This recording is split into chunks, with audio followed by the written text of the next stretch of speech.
Hey everyone, welcome back to TV Guys, the show that rocks. They're minerals, Matt. Minerals.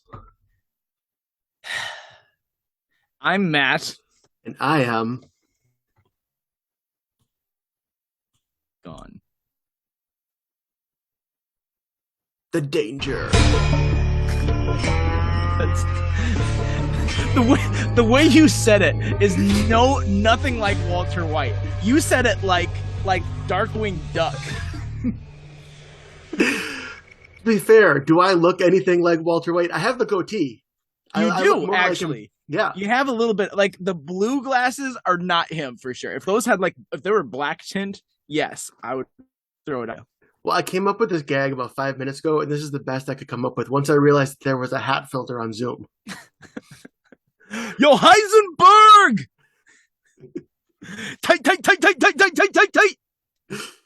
Oh man, that's so bad. Hey, so everyone out there in listener land, welcome to the Breaking Bad podcast. It has been a long time that we have talked about shows and not done an episode all about Breaking Bad. It is my favorite TV show ever. It is so well done. Better Call Saul is also really, really good, although we're not going to get in any season 5 spoilers for Better Call Saul. We probably won't talk too much about Better Call Saul, maybe a couple passing references, but we definitely will avoid spoilers territory for that if you haven't caught up on this recent season. Like me, I don't know anything about this current season as I'm recording this. So yeah, I'm really making sure to do a favor to Brian because that would just be so mean. Hey, remember all these characters that die? Like, you son of a gun. Well, and also, I think we would love to do a Better Call Saul podcast at some point in the future. So that'll come down the line. Agreed, and we'll definitely be talking about this last season because last season was really good. The finale was really strong. I can see where people would maybe have issues about it because it was a little unconventional. But all that I say, again, not giving away any spoilers, all that I'll say though is that it did a really good job of giving you closure of not just Jimmy, but of Jimmy, Saul, and Gene. Like all three of his personalities, there was a very definite closure for all three of them at different points in that episode. And I was actually really impressed with how they did that. Nice. I was going to say you can't kill Saul, but actually, I mean, in the future, the Gene version could die. But... Exactly. Yeah. So it's on the table. Anyone in the future can die. Anyone in the past, Saul can't. And then who else is on that show? That Mike can't die in the past. All the Breaking Bad people Gus can't die. Yeah. Yeah. Hector Salamanca, all those Hector guys. Hector can't. The twins can't. Don Eladio can't. Because they all die in Breaking Bad. Everyone he mentioned. Every single one of them. And that's what's so awesome. Like that Better Call Saul enhances your Breaking Bad experience because we're going to talk about character arcs here. But as you watch like Better Call Saul, because Better Call Saul, like it took the first couple seasons to really develop Jimmy and his storyline. And then it's like, well, we need to also make this part Breaking Bad prequel. And so then it had like this competing storyline that rarely intersected with the Jimmy storyline of all the stuff with the cartel of Mike and Gus when they introduced him in the show. And so to see like the birth and the rise of Gus Fring through Better Call Saul, and then you watch Breaking Bad and you see how Walter just comes in and destroys all this effort that those guys put in and all that you see them do in Better Call Saul, like how amazing of a character it is to just like be this one-man wrecking ball for all of this stuff. It's really impressive how they do it. Another thing, so Matt, I think you said you wanted to kind of go by characters and talk about their arcs. So the one thing though is when you're talking about just about Breaking Bad, there really isn't a ton to talk about with Saul or Mike. They're just kind of like Saul's just there as the lawyer. We don't really that's what made Better Call Saul so great is that that's where you get these guys' stories. Yeah, really absolutely. Yeah, we're not. So I just rewatched Breaking Bad. I did what Matt did for Gilmore Girls, and I watched 1.5 speed just to get through it all. Well done. And yeah, it's a couple times I'm like, wait a minute, they're talking slower. Oh, I'm on regular speed. I gotta speed it up again. But so I don't really have a ton to talk about with Saul or Mike. We'll get to them. We'll talk to them. But that will kind of be a lot of that saved for our Better Call Saul podcast.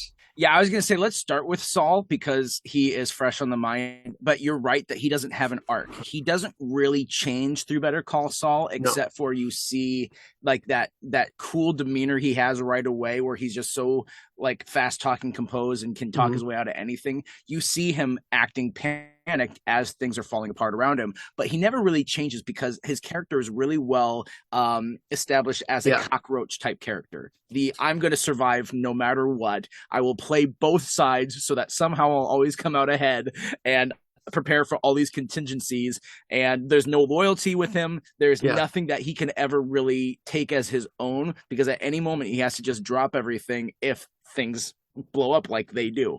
Yeah. So Well, and he has that control. You see in Better Call Saul, he builds it. He builds up this reputation where he can do his lawyer magic and his charisma, like, "Hey, what's yep. up, Better Call Saul?" All that kind of stuff. But then, as we'll see with a lot of these characters, Walter really breaks that apart. Like Yep. one point, Walt, he was doing like, "All right, you know what? We'll just call it our different ways. No harm, no foul." And then Walt's like, "We're done when I say we're done." And you can see like he hasn't ever had to deal with somebody quite like Walt. Yeah, exactly. And it's just so funny to see like how he's like reacts to them and his sarcasm still coming through, where he's just like, I have to deal with these guys again. And he even says it to their face, like props to him, where it's just like, I've never had a client like you. I've never, like, of course I'm going to charge you more because of all the crap you put me through. Mm-hmm. But he does it in that true Saul fashion. So he's a great character. Yeah. He's a lot of fun character that is, but he's definitely ancillary in Breaking Bad, where he doesn't impact. Like, okay, I don't want to say he doesn't impact the story, but we're not following his arc at all. No. Same with like Marie. Marie, she has things that impact the story, but we don't really follow her arc. So I didn't feel like there was too much to have to talk about with her because she is an ancillary character supporting Hank. Marie's and Skyler arc, and I'm doing this in air quotes for our listeners, is she's a shoplifter, which they mentioned like twice, and then it's like not interesting. Yeah, it's not that interesting, but I understand why they did that as a character trait for her, because if you look, you see all these characters that have these self-destructive tendencies, and that really is the theme throughout all of Breaking Bad. Every character that you see in Breaking Bad, they have something that is a self-destructive tendency. And like there are things that, like, if you're Breaking Bad or you're trying to like hold all things together, there are some things that are good that they anchor you, where it's like that's their weakness. So for instance with Walt, it was Jesse. That's what made him run over those two drug dealers to save Jesse's life. Or with Jesse, it's kids. Like anytime with kids that's too far over the line, that's what brings him back and stops him from going too far. So, and actually, it's really funny in Better Call Saul, it's elders. Weirdly enough, for Jimmy, like, yeah, there's Kim, but there's also like the way he feels about the elderly, and you see a little bit of that in the 5th season too, without getting into anything else. Well, and you're talking about Marie, like that family outside of Walt becoming Heisenberg and everything, it's a little bit of a toxic family. Like everyone in the family is so stubborn. It's like anyone like tells you something different, like, no, I don't care how much it costs. We need the absolute best of everything. And like Hank, no matter what he's dealing with, like what therapy? No, I'm a man. I'm gonna deal with that. I'm gonna get a bunch of minerals. That's how I'm gonna deal with my stuff. And it's like they're kind of a toxic group to begin with. I mean, of course, Walter comes in and is like a wrecking ball, but yeah, exactly. But it also feels very real because like I feel like everyone, you can like hold yourself up to mirror, but you can be like, there are parts of me that do not respond to conflict and trauma and stress the way that I want them to. And like, I think there's so many people that our lives are just like, how do I get to a point when these things come at me that the ugly part of me doesn't come out? And I mean that's so good writing with this to show that like even these people that you're supposed to root for, like you're supposed to root for Hank by the end of the show, and you do, but if you look at like season 1 Hank versus season 6 Hank, they're so different. There's so much cockiness in season 1 Hank, and there's a little bit of racism, a little bit of sexism mixed in, and there's that stubbornnness that you talked about. It's like Hank has a lot of flaws, but he is the de facto guy that you root for, especially by the end. Yeah, I was watching a few cast interviews, and Dean Norris, who plays Hank Schrader, said like halfway through the series, he asked Vince Gilligan jokingly, like, do I need to re-audition? Because this is a whole new character I'm playing. Like in the beginning, he was kind of like buffoonish, but then at the end, he got really serious, especially once he knew about Walt once he found that out, that was a great turning point, Yeah. and he was just on a mission in a way he hadn't been before. He was after Heisenberg before, but Heisenberg was this like mythical, unseen guy out there. He just wanted for his career. Once he knew that was Walt, it was personal, which understandably so.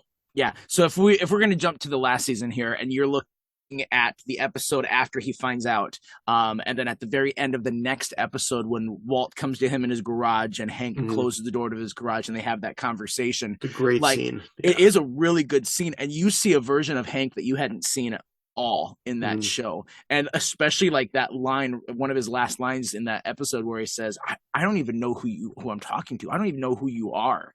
And like he's never been in this sort of position. And I don't think he ever anticipated being in this position, because you look at season 1 Hank, and season 1 Hank was the big cheese. He was the guy, and like he was cock of the walk at his office, and he kind of talked down to people, especially Gomez. Like he's talked down to Gomez a lot throughout that show, but I mean, Gomez shot it right back at him. And then season 2, after he shoots Tuco, you see him get shaken. And you see, like, when he throws his grill into the river because he like can't be reminded of it, and then you compound that with the incident in Texas with the Tortuga and him blowing up in the tortoise and everything, and so like you keep seeing that cocky side of him chipped away until he deals with the twins in 1 minute. Yeah, I think that's what the episode is. 1 minute, where the twins try and kill him, which is so well paced. That was such a good episode. In season 3. Yeah. Oh, the whole third season is where it really got elevated. Yeah. Yeah. So Hank in season 3, after 1 minute, because at the beginning of season 3, you don't like him. Again, he's having trouble because he's like losing his grip on Heisenberg, and he's like takes it out on Jesse and crosses a line that no cop should cross. And he's lucky he still has his job. I think he went off on Jesse because Jesse made it personal and told him that Marie was in the hospital. Well, he didn't know that was Walt yet. Yep. And you mentioned Gomez. Gomez is one of the most likable characters. I know he's an ancillary character. He's like he doesn't have his own arc, but he is always there for Hank, and like he can rein in Hank when he needs to be. He's Hank's go-to person, and really grounds him a lot. I was sad to see him die. Yeah. And especially like even when he kind of is a lightning rod for us for saying some of Hank's racist comments, but he like shoots it right back at him, and it ends up kind of being like their dynamic in a weird way, where it's like, oh, you're being buddies or whatever, and then Gomez is like, no, this is a white boy car, and like that sort of dynamic that they have. Yeah, that was right from the pilot, right? They're trying to decide out who. Oh, there's like Asian ain't white. Was the quote? Yeah. That's right. That was on the ride along. So yeah, absolutely. So Gomez is a great character, but by season 5, you really start rooting for Hank, and even a bit in season 4, once he kind of gets through therapy and once he stops taking it out on Marie, unfortunately, and he gets back on track with the Heisenberg investigation. That's when his redemption really kicks in. All right. Before we get to the White family, let's talk about Mike. I think Mike and Gus are the next 2 ones. We just talked about racism, and then you're like, now the White family. But no, I know what you mean. And now because I said that, I completely blanked. That's what I got caught on. What did you say? What character do you want to talk about? Was that your fugue state? That was my fugue state. Good thing I have clothes on. Yeah. Yeah, we don't need to be that kind of podcast. Although, if you want to pay us, we'll talk. Why? No. What do you mean we? There's no we in this sort of proposition you're throwing out. Or if you want to pay us to make sure Matt puts more clothes on, we could do that. Yeah, too. That would be more likely. I said let's talk about Mike. Okay, let's talk about Mike, and then we'll get into Gus right after that because they're close. So Mike actually does have an arc. It's not a huge arc, but compared to Saul, if you kind of lumped him in, there's a difference, because Mike's arc all has to do with going from being like this self-assured guy that like everything he's doing he's fine with, to being like a scrambler in season 6. And we see a good chunk of who Mike is and his philosophy when he sits Walter down to season 3 and he gives his no half measure speech. Mm-hmm. But then we see Mike completely go back on that multiple times. And every time he goes back on that, every time we see him take a half measure, because he does it a lot, actually. Yeah, he backs out on killing Lydia. Yeah, exactly. But I mean, Lydia and Walt, like he spares Walt, doesn't shoot him early on in season 6. Like we see that happen a lot, and it keeps backfiring on him. And it's really funny to see someone who they think that they're at that point when they're like, no, I'm making the right decisions, and that he still can't even take his own advice. But that's good. That humanizes him enough to make him interesting, because he was brought in. So he was actually brought in almost on accident. So I'll save some of the details on this for trivia, unless you have one. I do have a good trivia. All right. Well, we'll do 2 trivia because I like mine too. But in that first episode, he was brought in to clean up when Jane died, so that Jesse wouldn't look like drugs and all that. And initially, there was that he would call his lawyer and Saul would go over there, but Bob Odenkirk wasn't available because he wasn't a series regular yet. And so then they realized, like, oh, wait a minute, this Saul wouldn't go himself. Saul, he said Saul would know a guy who knows a guy who knows a guy. And so that's how you got Mike. And then this character, for a while, it's all he was. He was just, you didn't know much about him. Mike's not a talker. He would just show up and he would be the guy to fix it. He's like a ghost, which was his whole job, was to be a ghost. Yeah. And that's what I say, like, we didn't get a ton of it. We got a little bit with the half measures. We know he's a cop. We know he has a granddaughter. That's all we know until Better Call Saul makes him a real full-fledged character. Yeah. In that episode, the premieres of ABQ, he has like 5 lines. He's in it for that very beginning where he's cleaning up the apartment, and then he has his little bit where he talks to Jesse and tells him this is what you're going to do, and we get to see a lot. It's fun to see like that side of Mike in Better Call Saul. We see him do that, and we see him a number of times where it's like he sits down, this is it, now repeat it back to me, tell me what it is, and like how he just has the cool head of the situation. But Jonathan Banks is so great that I think even in just those 5 lines, it made him realize, like, no, we got something with this guy. Let's really explore what this character can do. And he had a bigger part in season 3, and by the season 5. By the way, I've been saying season 6 a lot in this podcast. There's only 5 seasons of Breaking Bad, so I was going to mention it. Yeah. There's 6 of Better Call Saul, which is probably what you're in your head. Yeah, that's right. But it was kind of 6 seasons. I wasn't watching it live. I didn't watch any of it live until after the whole show ended. But the 5th season was aired in 2 chunks a year apart. It was almost like 6 seasons. Yeah, it felt like 6 seasons. Let me tell you. But yeah, season 5, he becomes a series regular and actually gets his Emmy nomination for Best Supporting Actor for season 5. Yeah, which is good. He is one of. I mean, that show is chock full of good actors, but he's definitely on the list. So as is most of the people on the cast. I really enjoyed when he came into his own in season 5, and when he was made into a bigger character, especially because it was like his death was the mark for the change in Jesse. Like, yeah, Drew Sharp getting shot and Todd killing him, like that was him saying, okay, I definitely need to be out. I need to get out of this. But in the way that he viewed Walt, once Walt killed Mike, and Walt was never honest about doing that with Jesse, but Jesse knew. Jesse knew Mike was dead. And so after that happened, Jesse couldn't, like, he knew he needed to get out before that, but he's like, I don't know how to get out from Mr. White. I don't know how to escape from him. And so we see a very definite change in Jesse's character because of what happens to Mike. Yeah, for sure. And then, so another good moment with Mike, and this can transition us into talking about Gus. It's a scene with Gus. It's when they're down in the lab. Mike and Jesse and Walt are there, and Victor, who was like the right-hand man of Gus for a little while, was like, we don't need these guys. I can cook. And then Gus comes down and slices his throat with a box cutter. But up until then, we got the feeling that Mike was never surprised. Mike always knew what was going on.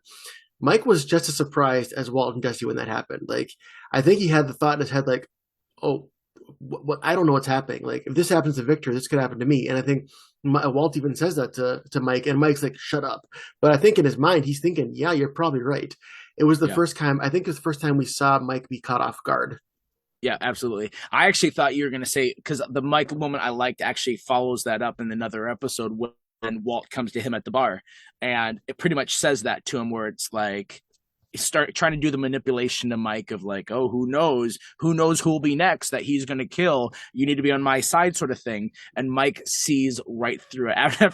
After Walt says his whole thing, he's like, "Are you done?" He's like, "Yeah," and then he just punches him in the face. Yeah. Like that is a great Mike moment because it shows you like he's not going to be manipulated. And No. Jesse eventually gets to that spot where he realizes the manipulation. Skyler eventually gets to that spot when, and even Flynn, like they have that in season 5 where it's like, Dad, stop lying about the gas in the house. Like they all eventually get wise to his manipulation, and it's great to see that because he keeps overstretching and he keeps going too far. But we'll get to Walt. Yeah, I think we'll probably save Walt for last. Yeah. So let's talk about Gus because Gus is a great character. And just like Lalo Salamanca in Better Call Saul, because there's a character in there that gets introduced late, but you watch it and you're like, wow, he's only actually around. Like he comes into play at the end of season 4. And he's like, he is such a big force season 5 and 6 that it feels like he's been there for so long, but really it took him a while for him to come in. And so it's the same thing with Gus. We don't see Gus until the end of season 2. And then he's only there for 2 seasons in season 3 and 4 before he dies. And so he is like that huge force though. Like only 20 some episodes and he still is like the big guy of this show. And I remember just being so amazed at this character, and especially because, you know, we talked about character archetypes, and when there's our certain shows, it's like they just write these archetypes. I don't know if I can put Gus into any sort of character archetype that I had seen before this, of this calm businessman, but underneath, like he's got this vile nature, this like everything he does in his sincerity and niceness and his respect and his dignity, it's all a put on, and underneath he's like this vicious monster. You know what? I actually do have a corollary with Gus, but before we get to that, like, yeah, when Gus is first introduced, he is very calm and collected, and you don't know just how ruthless he is. We know that he's controlling this drug empire, but it seems to be just money related and just business. Like, I almost equate it just because I recently watched this trilogy. Like Elliot Gould's character in the Ocean's 11 trilogy, he's the money. He doesn't really do a whole lot of the actual manipulating. He just gets to sit home, smoke cigars, and let George Clooney do all the manipulating. But and that's what it seemed at first. Like he's controlling everybody, he's controlling the money. Then slowly over time, it unravels. Like, no, this guy will cut you, and you cannot say no to him. Like he will. He's not just manipulating; he is controlling everybody because he has the money and the resources and the fear to be able to do whatever he wants. Yeah. And that slowly realization, is just. And season 3 and 4 are really good development for Gus because in season 3 we get to be introduced to Gus and how he runs a business and how people are afraid of him and how people like regard him and how he really is like he's in control of this whole territory that, you know, he's been given by the cartel. And so season 3 you're like, oh, this guy is untouchable. But then you look at season 4 and when he has to deal with both Walt and then Schrader's investigation and the cartel, and you see how he had been manipulated by the cartel and how he himself he's not a pawn, he's much better than a pawn, but he is a player of the cartel and has to kind of do their bidding or keep the peace at least. And so like how he handles the cartel in season 4 is a very interesting storyline. And it sets up his death because he's able, like, we talk about how Walt has screwed up everything, but let's be fair, the death of the cartel, that falls squarely on Gus. Yeah. And especially like that even goes back to when Hank was attacked. He called and warned Hank, not because he cared anything about Hank, because Walt even laid it out. He wanted to bloody both sides. He wanted the DEA to be riled up about Hank. He wanted the cartel to be riled up about the twins, which would cut off that government in Mexico, allowing him to completely control meth because he had a super lab up north. He didn't need the cartel. Yeah, absolutely. And, you know, you see more of how like he came into that and how he started taking those baby steps of building his own empire in Better Call Saul.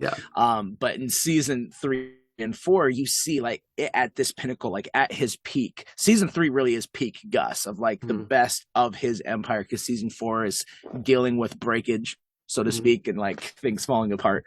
And it's just so awesome to see like how they incorporate his character. And this is another facet of a well-written character is that everything about season 5 and Walt's demeanor, especially the first half of that season of 5A, so to speak, is all Walt trying to be Gus. Mhm.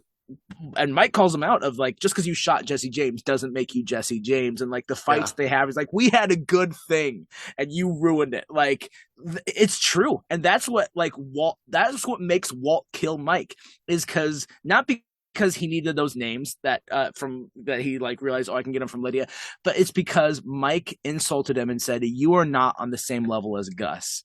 And like that is what set him off. And so Gus is like that character that Walt wanted to be. He Yeah. wanted to be the guy, the one in control, and that everyone was just so in awe of him. But Walt wasn't as good as Gus was. No. So I mentioned that I had a corollary with Gus, and it goes back to like I would say I would compare him to the Man in Black in Lost, and that's because the Man in Black had that evilness because he was had that such a hatred and a fixation on Jacob, and for Gus that was Hector Salamanca.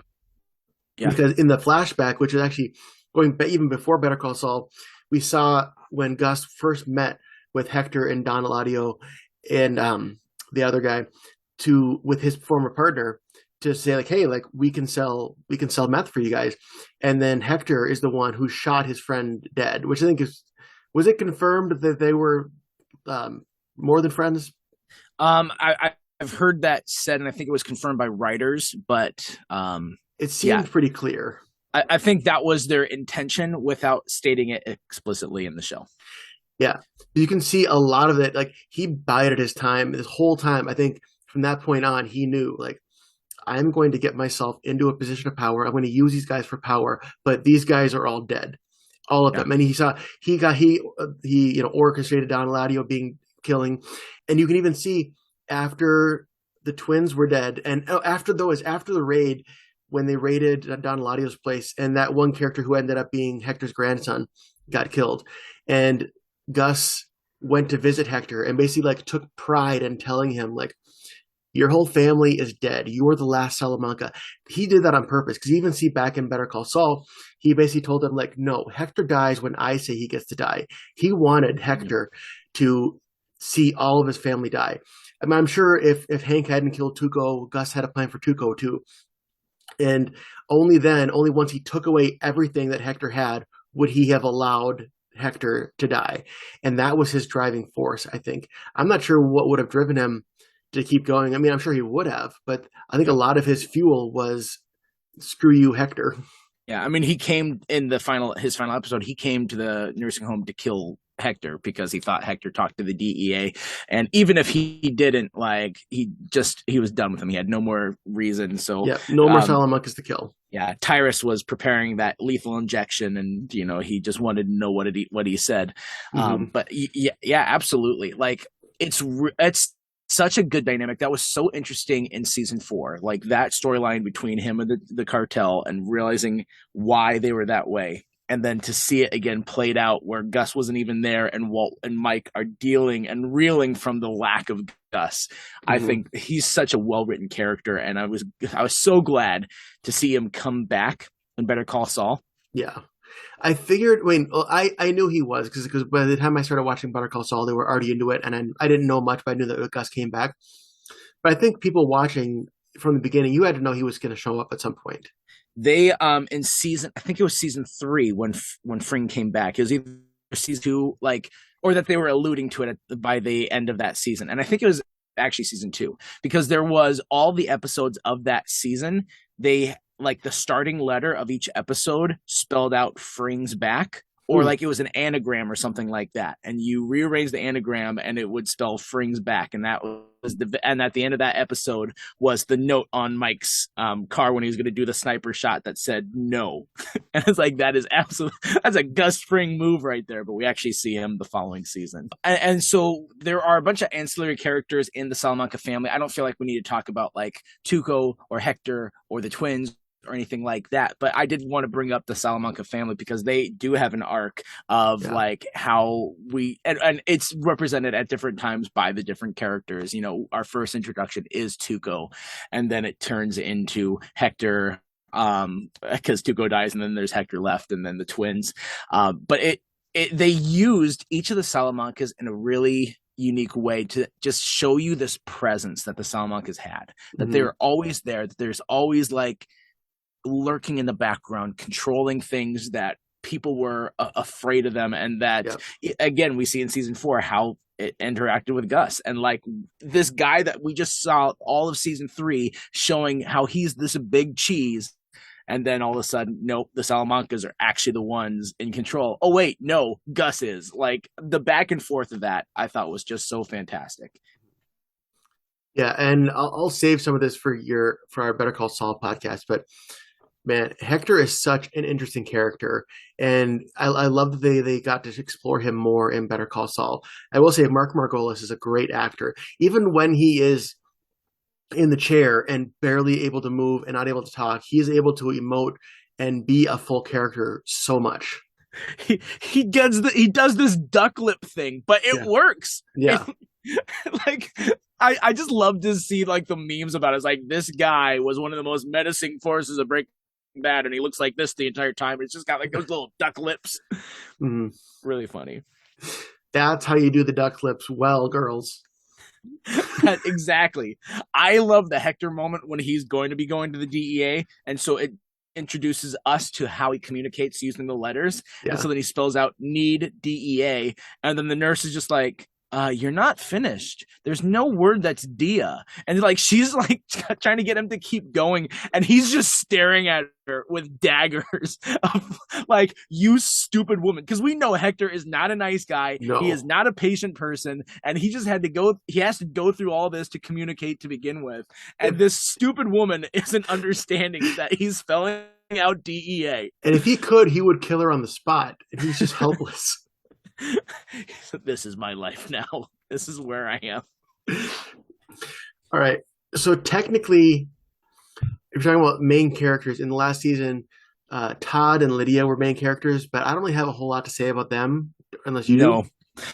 They are, again, like they write like Todd.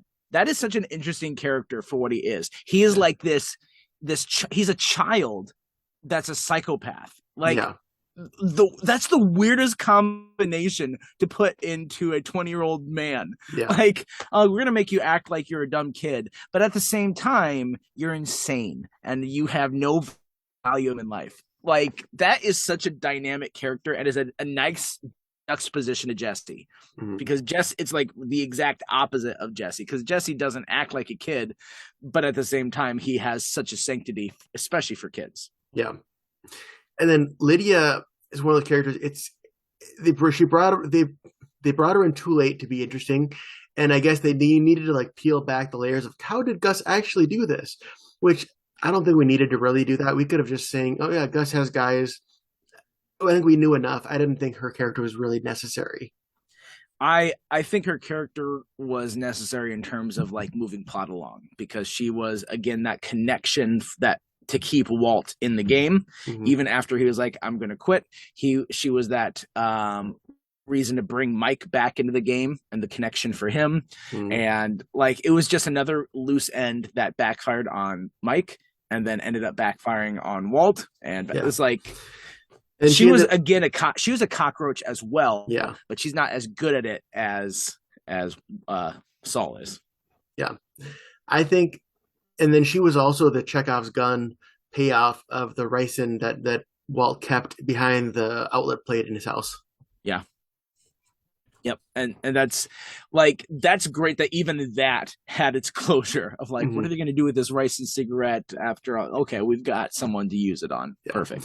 Which, speaking of that, Vince Gilligan, who's the creator of the show, has said they put in the premiere of season 5, they showed Walt having the machine gun in the back of his car. They didn't know what they were going to do with it at that point. And they were like figuring out like, what's going to be the payoff of this thing? I saw an interview. He was like talking to the writers, like, maybe we just don't do anything with it. You think people will remember this machine gun? And then they did end up paying it off and figuring that out. But like for the longest time, he's like, I don't recommend that. Don't if you don't know how you're going to use it, don't put it in your show.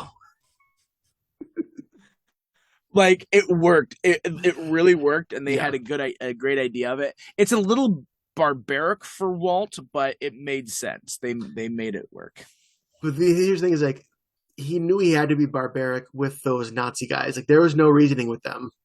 That is the biggest out of left field for Breaking Bad. Like, and then Nazis. Yeah, like, I want to go back in time and like for the first pilot episode, and everyone's talking about Breaking Bad, and like, oh my gosh, this is such a good show. And be like, just so you know, it's going to end with him killing a room of Nazis. And I'd be like, what? No one would see it coming. nope. Not even the characters on the show saw it coming. No.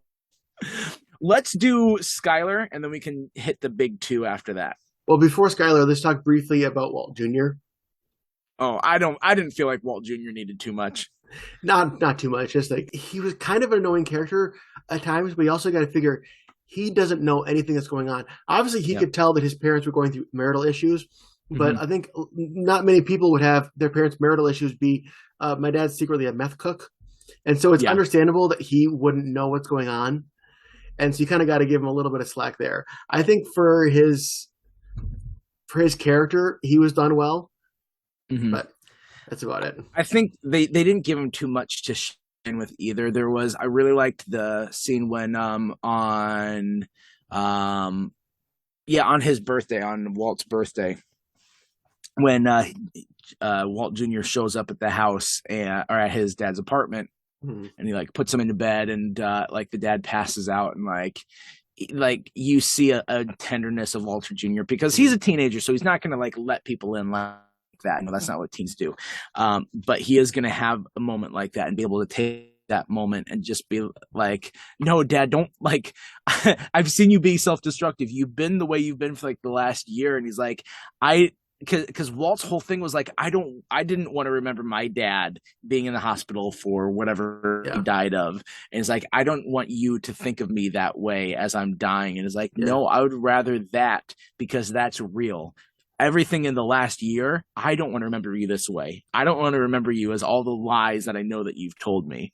yeah. And like, that's a great scene for him, and the only good one I felt like he had. Yeah, and I will say, like you said, as a father of a teenager myself, sometimes it seems like they don't care about you because they're moody teenagers, but secretly they do. Yeah. Like, crack that shell, get into that hard exterior. You love me. It's mushy. It's fine. Yeah. Ah, teens. Okay, Skylar is an interesting character. She is the one I had such a different opinion on this time around versus last time. I don't know if you had that Same. experience Yeah, because 100%. I did not like her at all the first time around, and I think it's a difference between like she's not an antagonist to she's an antagonist to the story going on forward because we are watching the show. We want to see Walter break bad. We want to see the drug stuff. We want to see all Yep. the violence. We want to see that interesting to us as viewers. But put ourselves into her shoes. Like I was talking to our mutual friend Andrew recently the other day about it. I ran into him.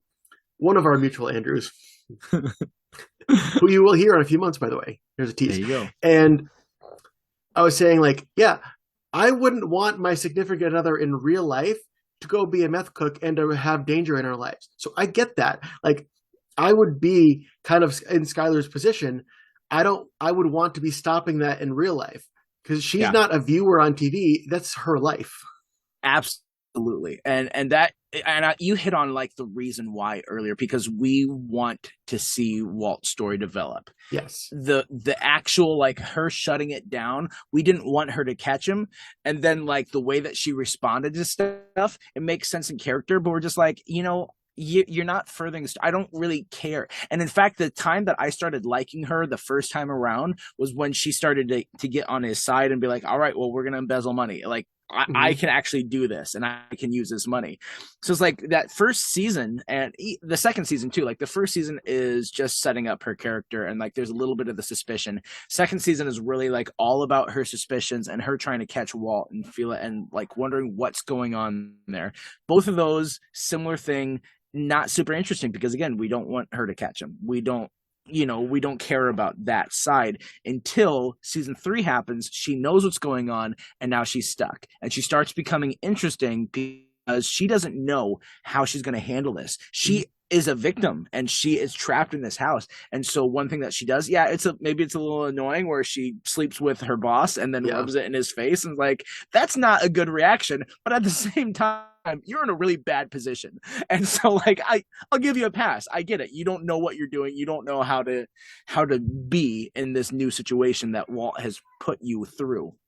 Which I will say, he's not a villain in the same way, but I think Beneke is also a villain in a sorts. Not just with sleeping with a married woman, but also just like, he's basically running a corrupt business, lying to the IRS, and when he gets money to get out of that, he buys himself a new sports car. He's like, no, I'm not going to pay off the IRS. Like, he is a slimeball himself. He is doing what Walt does on a much smaller level, like lying to himself that is like, oh, it's for everyone else. It's for my company. And at the second that Skyler sees that, like, that completely shuts things off. But actually, her pulling away from Ted comes a little earlier, because there's that scene when she's like in his house and they're talking about like the bathroom floor and like how warm it is, and just like, I love this bathroom floor, and like the fact that you can turn on the temperature underneath it, it's heated and all that sort of stuff. But then she doesn't feel like, it's still not right. And so the second scene where we see her in that bathroom again, she puts a towel on the floor and stands on it, because she doesn't even want to let herself indulge in that. And she knows that this is not the way to handle what's going on. And so then she starts to try, like, well, what happens if I come back in and I join Walt? What if, and then she starts to delude herself because Hank gets shot. She's like, wait, I can actually use this money for good. And she starts doing what Walt does, and she starts lying to herself, and it's like, okay, maybe good things can come from this. And then at the end of season 4, everything happens, and then she completely realizes how deranged Walt is, and like, she sees him the way the audience sees him in season 5 as, oh yeah, I forgot, this guy's actually the villain. We've been following him all this long, but he's actually the villain.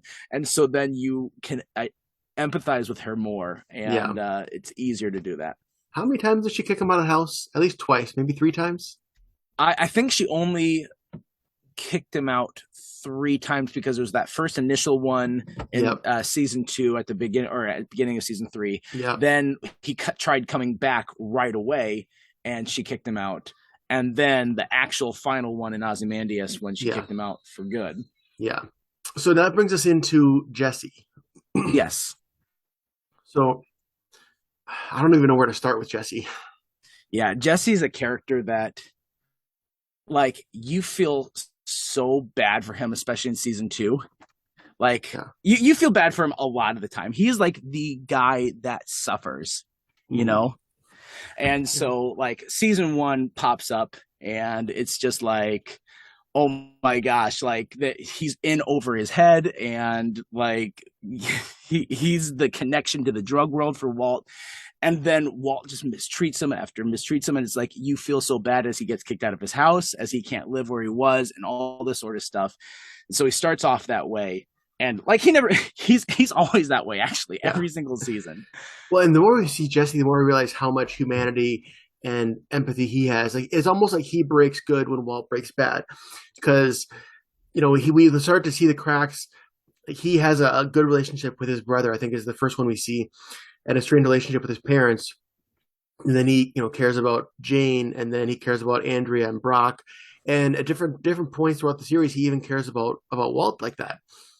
And it just goes to show, like, he has a good heart, and he wants to care about something. He wants to have something to fight for after a while, and that's when he's at his best, is when he has that. Exactly. It's like, Jesse, we see from his parents, like, and this doesn't excuse some of his actions, of course. Oh no. But like, we see his upbringing, and how, like, his parents just couldn't give him love. They couldn't accept him. And he starts acting out because of that, and he starts pushing away. But then, like, he didn't value himself, and when he starts to finally value himself, especially like in season 5 was when we really, like, anytime he starts to value himself, then something again happens that like tears him down. Like Walt doesn't let him get to that point, and he keeps going through pain after pain after pain, and his heart just keeps breaking and breaking until he's completely numb by season 5. Yeah. I mean, you hit the nail on the head with his parents. Like his parents really, obviously, I'm not saying that you should support your kids if they're a meth dealer, but we saw even with his little brother, his parents are so controlling and so just almost toxic. Like they kicked him out of the house, but they told him he had 3 days. And then like within the next day, they're like barging in and taking all of his stuff. Like I thought he had 3 days. What happened to that? And it's under the guise of, oh, it's tough love. I can do what I want. I don't have to keep my word because you're a junkie. Is what their mentality is. To the point that you are like, you kind of cheer for the fact that he ripped them off to get that house back. Yeah. Oh, that was a great moment when he's like, the new owner's going to be here. He's like, I am the new owner, or whatever he said. And he's a character that really could have been unlikable because you know I'm not a fan of people that like are constantly calling people the B word and just like constantly kind of having that fake attitude. Like there's this sort of young man attitude of like, I'm so tough, look at how tough I am sort of guy that I hate. But the fact that like you empathize with him as much as you do, you're like that's really good writing because you see his heart. He does have a really good heart, especially with kids, because like this stuff really bothers him, and yet it bounces off of Walt. You know, with season 5 when he's like, I don't want to be working, I don't want to be done, and he's like, all right, you can go home for the day. And then Walt's like, you think it doesn't bother me? But it's like, you can go, I'll finish this up. And then Walt's like whistling while he's getting things ready. And it's like, clearly, and Jesse knows it's like full of crap. It's like, oh, you're just going to be whistling? Okay. Obviously, it doesn't bother you. Yeah. It was funny. I in one of these interviews, Aaron Paul, it was recently, he talked about how he has a little daughter now. And like, he still gets people yelling that word at him all the time. And he's like, I'm just so worried it's going to be my daughter's first word. He had the line where he's like, Gatorade me, the word like early on. And then he was talking about in an interview how there was a fan who was like just driving by and he was drinking the Gatorade in real life. And they're like, Gatorade me. And he just like threw the Gatorade into them. And then they drove off. He's like, I just gave that guy my Gatorade. What am I doing? He also made their day. Like they're still telling that story today. I guarantee it. Oh yeah, absolutely. I got Aaron Paul, and like they still have the bottle. It's framed on their mantle. So, is there anything else before we get to the big dog? No, Walt is the guy. This is his show, and Walt, like, holy cow, what a great character. And this is another one. Like, okay, we've had anti-heroes before. We've had like villains. Like, I mean, even House came before Breaking Bad. I knew you were going to say House. I like House a lot, but it's like House was for me the first time I remember seeing an anti-hero be the guy of a show. I know that there's other ones that I'm blanking on. Loki, who's a good one. Yeah, but this is the first. And so like, but Walter White was like the one that really changed the landscape of television because it was like, oh, this can be really interesting stories. Yeah. And so first season, of course, is him coming to terms with cancer. Like, it's not even about him getting into the meth game. It's really about like establishing why he would be in the meth game. Yeah. And all it has to do with like his cancer and the Schwartz's money and not being able to take that and all of his stuff with gray matter. So that's season 1. And there is a start there. There is an evolution or a de-evolution or whatever that word is with Walt. I do think at the very beginning, it was just about getting money for his family. Like, you know, when they were meeting with Tuco, he's doing all the math in his head, like, oh, there's utilities in college and this and that. I think that was where he started. And I think in the beginning, you could actually root for Walt as a rootable character. And then it's over and over and over. The farther he got in, the farther his ego became so big. It's like, and I'm going to throw you a bone, Matt. It's like in Back to the Future where Marty couldn't be called a chicken. And that was like you can't come back from that, amped up to like 1,000. Yeah, absolutely. There's like such ugly scenes of him, some very ugly moments where you're just like, even when you're like, I'm fascinated by this character and the journey he's on, you still are like, he is a jerk. He's so terrible. And Mm-hmm. there are like some very uncomfortable scenes, like, and this is later, this is season 3 or so, but like when he's making Walt Jr. drink that like Oh yeah, vodka at the party, and just stuff like that, where it's like, you are terrible. You're an yeah. awful human being. And we're kind of viewing it through Hank. Like he did the first one, and Hank's like, all right. Like Hank was on board for giving him a little sip. He's, but then he kept going, and Hank kind of stepped in. And is like, well, why don't we just take it easy? Yep. Like when Hank is the reasonable one, something's wrong. Yeah, absolutely. And then of course it's like that was an affront to Walt, because it's like, you can't tell me how to raise my kid. It's me. It's my house. It's my alcohol. I don't even remember what they're drinking. It's my whatever, Yeah. probably vodka, and it's my son. Me, me, me, me, me. Mm. And like we keep seeing as the seasons go on how it's all about Walt, and like it really Yeah. shows a good juxtaposition in season 2 when Walt's like, Jesse, don't call me. You don't know what, like, I have my own problems, and yet you look at what Jesse's going through, and Jesse's problems are so much worse, because Yeah. like Skylar, she will leave, and then he's like at the house by himself. He's like, I'm trying to save my family, but you're just there on your own, and you can't accept a phone call from Jesse. You can't like Yeah. even hear from him to hear how he's doing, or offer some way to help support him so that he has a place to stay. Yeah. Like, you can't do that. He is so terrible to Jesse a lot of the time because he Yeah. needed Jesse. The reason he couldn't do it himself, he needed to go to Jesse because he said his first line with Jesse was like, "You know the business, I know the chemistry," and he completely disregards because he thinks of Jesse as lower, as lesser, as another guy like his parents who thinks he's. Oh, you're a junkie. You do drugs, so it doesn't matter what you say. I'm in charge, not you, and we have to do everything my way. And how dare you ever try to Yeah. have a say? But then again, oh, I need you for the business. Like, do you need him, or is he useless? Because he can't be both. Yeah, exactly. Yeah, season 2, what, like from season 2 into season 3, there's still a humanity about Walt. That season 2 is like him fighting cancer. It's really about him fighting cancer and not losing his family in this struggle to win money. A little bit also of developing Heisenberg, but he's juggling these 3 things where like he's in these chemo treatments, but he's like, there's a chance this isn't going to work, and there's a chance that I only have a month to live. And he's also got like that cough that's going on. Is like, it's got to be bad. He knows that coughing's not okay, and he's like, this has got to be the end. And so season 2 is him balancing that, but then he realizes, and he goes through that surgery, that the chemo worked and put him in remission, and they were able to have a successful surgery, but at what cost? And like lost the family in that. So season 3, we get to him building that Heisenberg thing and working that relationship with Fring. And I feel like it's a really great like cut for Walt, like the pre this episode versus the post this episode, where like we see Walt human versus not human. And that is in The Fly. I don't think I explained that very well, but The Fly is like the turning point for Walt.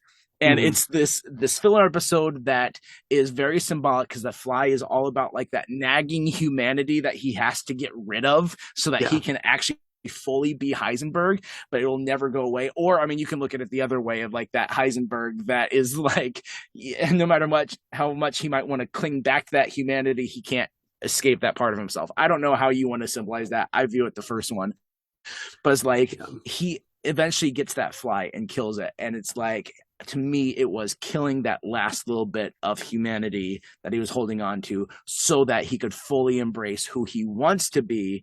And we don't see the same character after the episode The Fly. Yeah. Wasn't it Jesse who killed the fly, though? I think it was. Yes. Yeah, because he was like slunk over in the chair and he was just falling apart. And just, but I mean, the point stands of like, it's the fly died, the contaminant, so to speak. Yeah. But you can see like Walt all the time, like he needed to be the guy. He needed to be respected. If anybody said you were any less, it's like the whole "I am the danger" and "say my name" and all that. And then it came really to head at the end. I think one of his motivations at the end, especially when he went to Gretchen and Elliot and used them to give his kids his money, was he watched them on the TV and he watched them say, and of course they're just saving face. They're saying, "Oh, Walter White, all he did was give us the name. I mean, that was that was the only contribution he did." And you can see just the utter disgust on Walter's face when he sees that. He's like, no, that was my company. You would be nothing without me. And like, I'm surprised he didn't kill him after that, after hearing that, honestly. I suppose Yeah. he needed them to get the money to his kids, but I think had he lived longer and could confirm that he no longer needed them, I think he would have gotten them killed. Yeah, there's a side of him, especially in season 5, when he actually not especially in season 5, especially after the people in jail. Like he just took that part of Gus of like, well, Gus, if he had a problem, he'd just kill him, and he got trigger happy. Like he Mhm. killed all those people in jail, and then like he shows up and he takes Jesse out in the desert, and Jesse calls him out. He's like, if I don't do what you say, you're gonna do what to me what you did to Mike. So just Mhm. tell me that that's what you want. Like, stop manipulating me, but just tell me that that's what's going on. Mhm. And then he sits down with Lydia, and Lydia's like, but you need me. Like, he's like, what am I going to do? Just kill you right here in this restaurant? And then we come to find out he had the ricin with him, and that's exactly what he was going to do, Yeah. until she saved his butt and gave him what he wanted. So it's like he became this guy of like, I can't have any loose ends, I can't have it, like paranoid, whatever. And it's just like everything fell apart so fast for him, Mhm. because even though he always wanted to be that guy, he was never that guy. He was a great cook, but he was never Fring. He was never the head. Yeah. You think about it, like if Walt never broke bad, Jesse would still be, doing his small time meth cooking. Walt and Skylar that would just be a normal family. Hank would go on his DEA business. Gus would, like, all these people would be alive. Yeah. Two airplanes wouldn't have crashed into each other. Jane would still be alive. Yeah. Maria and Brock would still be alive. Although that Um, one, I mean, yes, Walt was responsible for Jane dying because he could have saved her and he chose not to. But the planes flying, I put the blame on that on Jane's dad because he should have recognized I am not in a mental state to control airplanes in the sky. Like, sure, I'm not yeah, saying that it's because of like that Walt made that happen, but yeah, I you can say it is because of Walt's actions that happened. Like that, it's really funny to see that, like those memes of like the tiny little dominoes and then like the giant domino at the end, where it's like you pick one small thing from like the first domino would be Jimmy defecating through a sunroof in Better Call Saul. yeah, And then the final one is two airplanes collide in the middle of the sky over Albuquerque. yeah, It's like all of these choices, they do impact the world around you. And what would the world have looked like if they wouldn't have made these choices? yeah. So I loved this show. I Hmm. loved the finale. I thought the finale like gave such good closure. Like there are a couple great scenes in that. He gets to have a weird closure with the Schwartzes, which you're like, Yeah. I didn't even realize that they needed. In fact, the writers didn't either. And I believe it was, the story goes like they had like a Make-A-Wish kid on set or something. And the Make-A-Wish kid made this suggestion of Huh. like, well, we haven't heard like from them. What if they come back? And what if they are the way that he gets money to his kids? And like the writers or someone like heard that, was like, that's actually a great way to Yeah. like bring them back into it. That works very well story wise. So that's what I had heard. I don't know how true that is. Yeah. But then the Skylar moment where he's just like, yeah, I did it for me, and being able to find, because I think Walt had been lying to himself too. Because Yeah. I think that's a huge part of the human condition of like, what do we tell ourselves to make us feel okay Yeah. with the choices we make?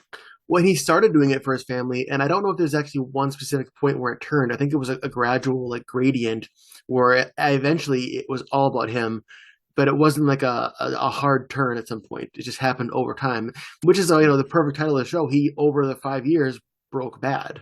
Yeah, absolutely. And that's how it goes too. Like people aren't like, I'm gonna go from 0 to 60 in my morality choices, but it's just like you compromise a little bit along the way, a little bit, a little bit, a little bit. I mean, sure, going from nothing to making a batch of meth, that is a big jump. But like Hmm. you said, he had his own rationale, but how far does that rationale get you? Well, I Until think Walt had this inner resentment from everything that happened with gray matter and how he's only a teacher and not making much money. He had that entitlement and resentment all along, yep. and it was just a matter of what set him off and what would he do with it. Yep, absolutely. Absolutely. So, what a good show. I'm so glad that we have gotten to be able to talk about it, because Breaking Bad, top tier programming. best. Yeah. All right, trivia from last week. What did we talk about last week? We talked about the three characters to solve a murder. And it was yours, I think. Yeah, and so one of the characters I talked about was Sean Spencer from Psych, and the question that we asked is what prop is in every single episode of Psych? And that is a pineapple. Yep. Pineapple in every episode. Sometimes it's on pizza. Sometimes it's not. Sometimes it's not. All right, so we got kind of two trivia questions because Breaking Bad is so great. And we talked a little bit about like some of the episode titles of Better Call Saul. They did this in Better Call and Breaking Bad too. They did really good with episode titles. They're just very smart. And so in season 2, there were these 4 cold opens that they had, and the cold opens were like this black and white thing, and then you'd see like this teddy bear in water, and it was foreshadowing what was going to happen at the end of the season. Well, all 4 of those episodes had something special about their title. So what was unique about the 4 episodes that had that cold open, the title? All right. And then we're doing double trivia because I had one too. I mentioned that in Mike Ehrmantraut's first episode, it was originally going to be Saul who came in to clean up after Jesse, but Bob Odenkirk was not available because he was off filming some guest appearances on a sitcom. What sitcom was Bob Odenkirk appearing on that made him unavailable to be Saul in this episode? Yes. Do you know this one? I do. I think we've mentioned this before. We've mentioned this show before. Oh, yeah, absolutely. 100%. Well, let us know what you think. We will in the future talk about Better Call Saul because, of course, we are. And so that'll be fun when we have that episode. Next week, we're starting a series of episodes on The Office. Of course, our number one show that for us and listeners that everyone seems to love. And we are going to be bringing back almost all of our former guests. And so we're going to keep kicking things off next week, bringing back Paul and Dan, and we are going to be discussing the first 3 seasons of The Office, all about seasons 1, 2, and 3 of The Office. That's it. So do not miss that episode. It'll be great. And that's some peak Office right there. Season 3 especially. Whew, such a good season. Don't sleep on season 2 either. I'm not. I sleep on a bed. So you don't put your season 2 DVD? No, that would be so uncomfortable. Yeah. All right. Well, until next time, I'm Matt. I'm Brian. And we're reminding you to stay tuned and keep watching.